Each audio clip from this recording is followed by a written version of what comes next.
Hello दोस्तों, स्वागत है आप सभी का रियल एंटिटी की दुनिया में। आज की कहानी एक ऐसे हॉरर एक्सपीरियंस पर आधारित है जिस पर यकीन करना बहुत मुश्किल है। कहानी है अरुण नाम के एक लड़के की जो जयपुर के एक पुराने म्यूजियम में नाइट शिफ्ट किया करता था। लोग कहते हैं कि उस म्यूजियम के नीचे एक तहखाना था जहां कुछ ऐसा छिपा था जो कभी सामने नहीं आना चाहिए। जिस दिन अरुण उस तहखाने में पहुंचा, उस दिन से उसकी जिंदगी कभी पहले जैसी नहीं रही। तो बिना किसी देरी के शुरू करते हैं आज की कहानी। शहर के पुराने किले के पास बना हुआ था वो म्यूजियम। लाल पत्थरों की दीवारें, लकड़ी के भारी दरवाजे और अंदर सन्नाटा और गहरा अंधेरा। अरुण की आज नाइट शिफ्ट थी। रात करीब 11 बजे से सुबह 6 बजे तक। लोगों का मानना था कि रात को उस जगह पर बहुत सन्नाटा रहता है, लेकिन अरुण को लगा कि शांत जगह है, काम करना आसान रहेगा। बिना किसी टेंशन के मैं यहाँ पर काम कर सकता हूँ। मगर पहले ही हफ्ते में उसने कुछ ऐसा महसूस किया जिसने उसकी रूह तक को झकझोर दिया। एक रात जब वो म्यूजियम का राउंड लगा रहा था तो उसने देखा कि बेसमेंट का दरवाज़ा थोड़ा सा खुला हुआ था, जबकि उस दरवाजे को हमेशा बंद रखा जाता था। वो नीचे झुका, टॉर्च की रोशनी गेट से अंदर डालकर देखने लगा कि अंदर कौन है। फिर नीचे से ठंडी हवा का एक झोंका उसके चेहरे से टकराया। ऐसा लगा जैसे नीचे कोई सांस ले रहा हो। अरुण धीरे धीरे सीढ़ियों से नीचे उतरा।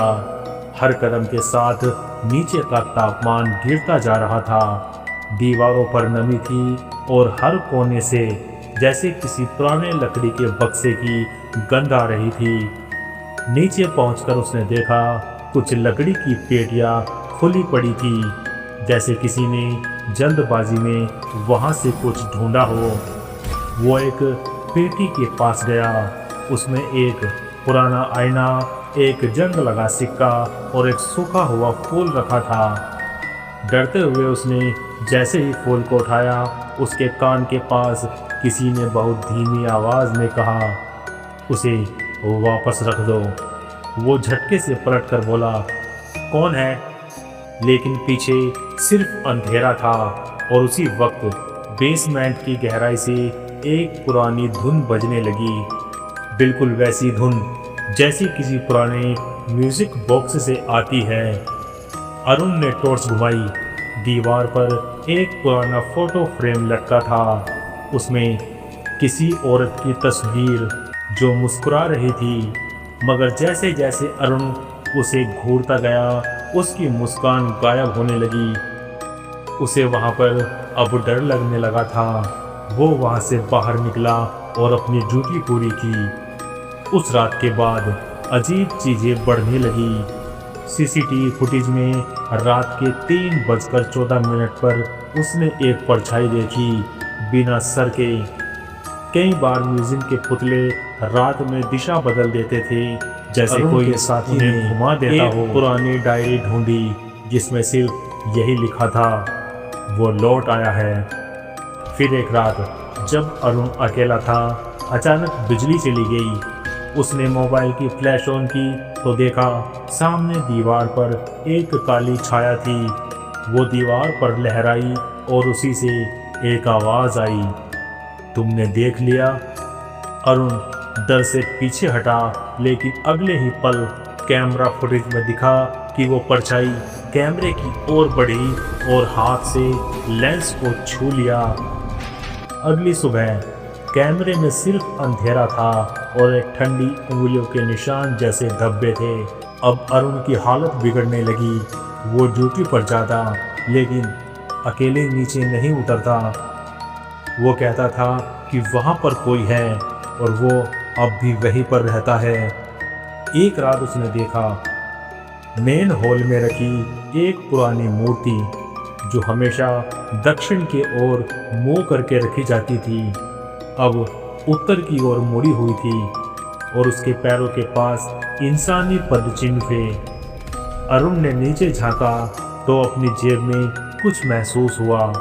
उसने हाथ डालकर देखा, एक छल्ला था जिस पर वही निशान थे जो डायरी में थे।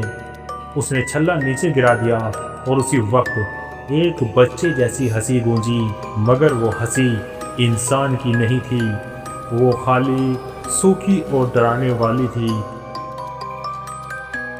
अगली रात अरुण ने मान लिया कि अब वो तहखाने की सबसे पुरानी पेटी खोलेगा। उसने पेटी खोली, अंदर एक शीशे का डब्बा था, उसमें एक चेहरा रखा था, मिट्टी और धागों से बना, मानो किसी ने किसी आत्मा को बंद कर दिया हो। अरुण ने जैसे ही उसे छुआ, पूरे तहखाने में गूंज उठी एक आवाज़। दीवारें कांपने लगी और दीवारों पर टंगी तस्वीरों की आंखों से काला तरल बहने लगा। तभी सामने वही परछाई खड़ी थी जिसकी कोई शक्ल नहीं थी। वो धीरे से आगे बढ़ी और बोली, अब तुम जान चुके हो। अरुण चीखा, लेकिन आवाज़ बाहर तक नहीं गई। फिर अचानक सन्नाटा छा गया।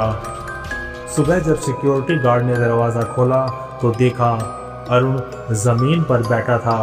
उसकी आंखें सूनी थी और उसके हाथ में वो शीशे का बॉक्स था। गार्ड ने पूछा, क्या हुआ? अरुण बस धीरे से बोला, वो अब यही है। अगले दिन अरुण ने नौकरी छोड़ दी और वो शहर गई।